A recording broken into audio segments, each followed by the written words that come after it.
తిరుపతి నగరంలో మీడియా ప్రతినిధులపై జరిగిన దాడిని ఖండిస్తూ అన్నమయ్య జిల్లా పొంగనూరు పట్టణంలో ఏపీడబ్ల్యూజేఎఫ్ నియోజకవర్గ కమిటీ ఆధ్వర్యంలో నిరసన కార్యక్రమం నిర్వహించారు. స్థానిక అంబేద్కర్ విగ్రహం వద్ద నిరసన చేపట్టి మీడియా ప్రతినిధులపై దాడికి పాల్పడిన వారిపై చట్టపరమైన కఠిన చర్యలు తీసుకోవాలని సర్కిల్ ఇన్స్పెక్టర్ సుబ్బరాయుడుకు వినతిపత్రం సమర్పించారు.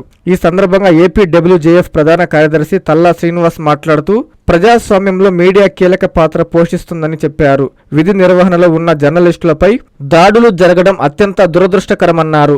దాడులకు పాల్పడిన వారిపై కఠినమైన చట్టపరమైన చర్యలు తీసుకోవడంతో పాటు జర్నలిస్టుల రక్షణ కోసం ప్రత్యేక చట్టాన్ని ప్రభుత్వం తీసుకురావాలని డిమాండ్ చేశారు. ఈ నిరసన కార్యక్రమంలో గౌరవ అధ్యక్షులు జిఆర్ మురళి, ఏపీడబ్ల్యూజేఎఫ్ సంఘం సభ్యులు గిరి, సతీష్, కార్తిక్, రియాజ్, నజీర్, ప్రసాద్, ఇర్ఫాన్, పలువురు జర్నలిస్టులు తదితరులు పాల్గొన్నారు. తిరుపతి నగరంలో ప్రైవేటు హోటల్లో టీడీపీ నాయకులు ఏర్పాటు చేసినటువంటి ఒక సమావేశంలో ఆ వర్గీయులే పరస్పరము గొడవ పడుతుండగా జర్నలిస్టు ప్రతినిధులు, మీడియా సోదరులు ఆ దృశ్యాలను రికార్డ్ చేశారనే నెపంతో మీడియాపై దాడి చేయడం అనేది అమానుష ఘటనగా ఏపీడబ్ల్యూజేఎఫ్ భావిస్తూ ఉంది. ఈరోజు 4వ స్తంభం అంటే జర్నలిజం అంటే ప్రజలకు సమాచారాన్ని చేరవేయాల్సిన బాధ్యత జర్నలిస్టులది. అలాంటి జర్నలిస్టులు బాధ్యత అనేది ఎంతో గొప్పది, వర్ణించలేనిది. అంటే అక్కడ ప్రాణాలకు సైతం తెగించే అక్కడ దృశ్యాలను రికార్డ్ చేస్తూ ఉంటే వారిపై దాడి చేయడం అనేది ఎంతవరకు సమంజసం? అంటే జర్నలిస్టులపై దాడి 4వ స్తంభము అంటే ప్రజాస్వామ్యంపై దాడిగా అభివర్ణిస్తూ ఉన్నాం.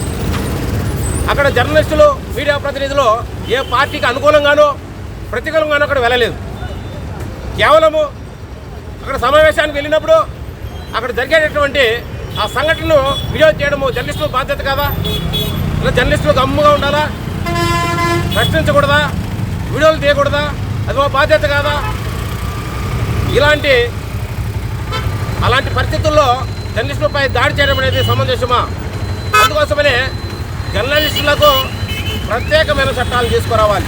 ఎవరండి జర్నలిస్టులకు భద్రత? అందరికీ భద్రత ఉంది. జర్నలిస్టు భద్రత ఎక్కడుంది? ఇలాంటి ఘటనలు పునరావృతం అవుతూనే ఉన్నాయి. ఎంతోమంది జర్నలిస్టులు అసూలు బాసినారు. జర్నలిస్టు కుటుంబాలు రోడ్డున పడ్డాయి.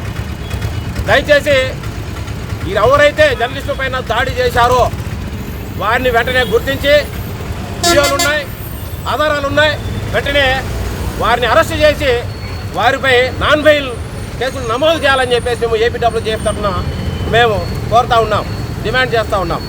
కాబట్టి ఇప్పుడు కూడా జర్నలిస్టులకు ఇక మీదట కనీసం వారికి భద్రత కల్పించాలని ప్రభుత్వం యోచిస్తూ ఉంటే వెంటనే జర్నలిస్టులందరికీ, మన రాష్ట్రంలోని జర్నలిస్టులందరికీ కూడా భద్రత కల్పించాలి. వారి కోసం ప్రత్యేకమైన చట్టాలు తీసుకురావాలి. ఇలాంటి ఘటనలు మళ్ళీ పునరావృతం కాకుండా జర్నలిస్టులకు ప్రత్యేకమైన చట్టాన్ని తీసుకొని వచ్చి వారి కుటుంబాలకు ఆసరా నిలబడాలని చెప్పేసి మేము ఏపీడబ్ల్యూజేఎఫ్ తరఫున కోరుతూ ఉన్నాం. A new dawn rises in Stonehousepate, where dreams take flight and learning finds purpose. Born from the vision of our directors to create a stress-free learning environment where every child grows with confidence, joy and curiosity. A strong IIT and NEET foundation with AI, coding and robotics program, nurturing innovators for tomorrow.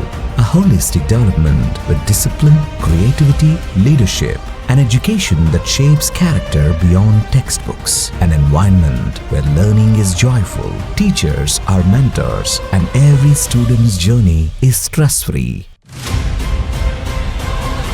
Viswasai Group of Schools, educating future-ready minds through stress-free education. Now open at Stonehousepate, playgroup to grade 7. A vision of stress-free education from the directors of Viswasai.